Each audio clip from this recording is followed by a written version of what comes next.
My husband's daughter was supposed to get dropped off at our house at 6 p.m., but I didn't hear any signs of them until 8 p.m. when my dog alerted me of their daughter in our pool, floating around unconscious, and somehow this is my fault. Saturday night I came back home at around 6 p.m. and my husband called me saying that he was supposed to pick up his daughter, 5, from her mom's and that he's stuck at work so her mom would drop her off at our place. I said okay and I was watching TV and expecting them to arrive soon. Around 8 p.m. my dog started barking and jumping at the window, and when I went to see what's going on I noticed the pool water was wavy. I went outside and saw the little girl in the water and she was unconscious. I pulled her out and she wasn't breathing. I called the ambulance while trying to revive her. The ambulance arrived within 10 minutes and I genuinely thought she drowned, but thankfully they managed to save her. She is completely okay now. The thing is, I had no idea that her mom had already dropped her off. She didn't knock or anything, so she probably just left her in front of the house. Her mom also came when she found out and she was trying to blame me, telling me I tried to red room her daughter. I already told my husband that they didn't knock or enter the house and I had no idea the girl was even there.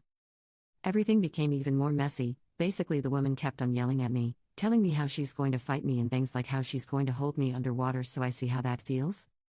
First of all, if it wasn't for my dog barking at the window I would have no idea the girl was in the pool and she would drown, because I had no fudging idea that the moron dropped her off in front of the house without even knocking or anything.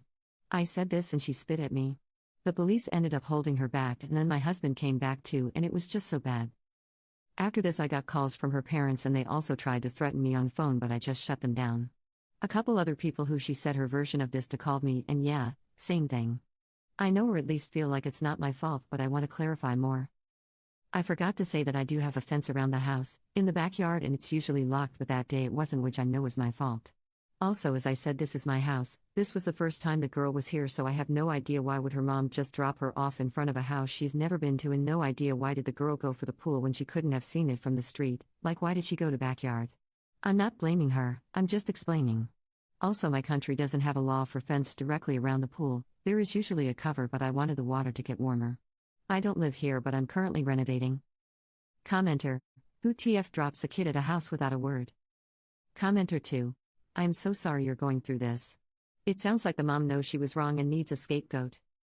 Who in their right mind would drop a child off, and even if they don't go in, at least make sure they get in safely? Update: I won't fully go into details, but my husband talked to his daughter. I still haven't spoken to her or seen her since, and he asked her what happened. So they arrived to the back of the house and not actually to the front because they thought that was the front, which is fine. Still, the mom did just drop her off and drove away thinking she's going to knock on the door and come inside.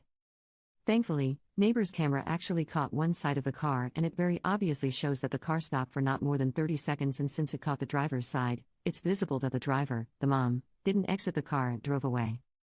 So the girl said that she was going to knock on the door, but she saw a frog in the grass by the pool and wanted to pick it and bring inside. Gate for the backyard was open and she went inside. Frog was running away from her and fell in the pool. She tried to reach for the frog and fell inside. Even though what happened was horrible, thankfully she is okay now and it didn't cause any serious damage. I already said in my previous post that the gate was unlocked, but, even worse, she walked in through other side, which was completely open. Thankfully the pool wasn't covered, because if she stepped on the cover it would literally trap her inside. I feel really bad for what happened, knowing that part of leaving the gate open was my fault, but at least the worst outcome didn't happen. I won't share any more about anything related to situation with mom and police. Commenter: wow, so she knows she was the one who almost her kid and she still had the nerve to blame you and spit on you. She abandoned a 5-year-old in front of a house neither had ever been to and just drove off. Commenter 1: that child should never have been dropped off without her mother making sure that she got safely inside your house. Please get locks and additional safety measures for your pool. And give yourself some grace.